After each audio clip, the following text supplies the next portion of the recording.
এই কান্না আমার কষ্টের কান্না নয়, এইটা আমার দুঃখের কান্না নয়, এই কান্নাটা হলো আমি নবীর আনন্দের কান্না। আল্লাহু আকবার বলেন।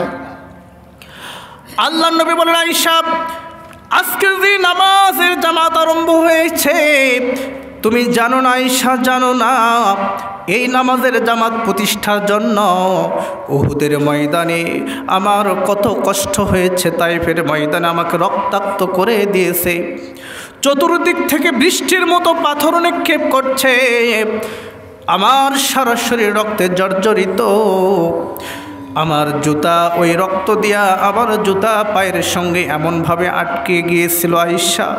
আমার সঙ্গে ছিল আমার চাচাতো ভাই জায়েদ, পালক পুত্র জায়েদ ওই পা থেকে জুতা টান দিয়ে খুলতে চাই, কিন্তু জুতা খোলা যায় না, কারণ রক্ত থাকার কারণে এমনভাবে আটার মতো আটকে গিয়েছে।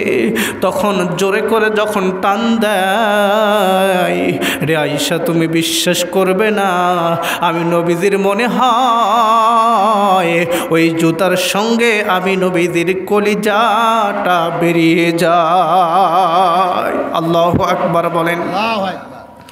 রে আয়েশা এই কষ্ট, অক্লান্ত কষ্ট, কত কষ্ট আমার হয়েছে। উহুদের ময়দানে দান মোবারক শহীদ হয়ে গেছে, মাথার মধ্যে লোহার হেলমেট ভেঙে কপালের মধ্যে ঢুকে গিয়েছিল আয়েশা। এত কষ্ট হয়েছে আমাকে ওই নামাজের জামাত প্রতিষ্ঠার জন্য।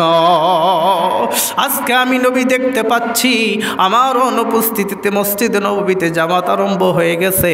কিয়ামত পর্যন্ত আমার উম্মতেরা এইভাবে যারা নামাজের জামাতে শরীক হয়ে যারা নামাজ আদায় করবে, আমি নবী তাদের জন্য সুপারিশ করে তাদেরকে আমি জান্নাতে নিয়ে যাব। বলেন সুবহানাল্লাহ। সূরা কাউসারের ভেতরে আছে, ইন্না আতাইনাকাল কাউসার ফাসাল্লি লিরাব্বিকা ওয়ানহার ইন্না শানিআকা হুয়াল আবতার। আল্লাহু আকবার বলেন।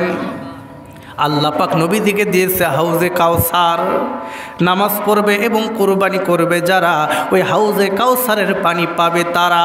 আল্লাহর নবীজি বলেছেন, ওই হাউজে কাউসারের পানি যদি এক পেয়ালা পানি যদি কাউকে পান করানো হয়, আল্লাহ পাক তাকে জান্নাতে না যাওয়া পর্যন্ত আর কোনোদিন কখনো আর পানি